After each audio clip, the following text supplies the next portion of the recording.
Kwa upande wetu kama manispaa tumejipanga katika kufanikisha zoezi hili kwa ufanisi wa hali ya juu na mashirikiano ya hali ya juu na wenzetu wadau wa mazingira.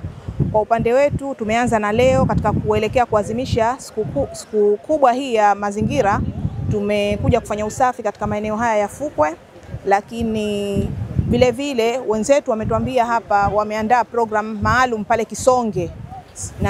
Tutakuwa na mabanda kama sisi wadau wa manispaa ili kuweza kutoa elimu na kushajihisha wananchi katika matumizi sahihi na matumizi bora ya maplastiki. Wasiwe wanatupa tu vitu plastiki kwa sababu ni lengo hasa ni kutokomeza au kuondoa kabisa matumizi haya ya plastiki. Kwa hiyo kwa kushirikiana kwa pamoja na wenzetu hawa wadau tofauti wa mazingira pamoja na wenzetu hawa wa botanic, naamini tunaweza tukafanikisha zoezi hili kwa ufanisi wa hali ya juu.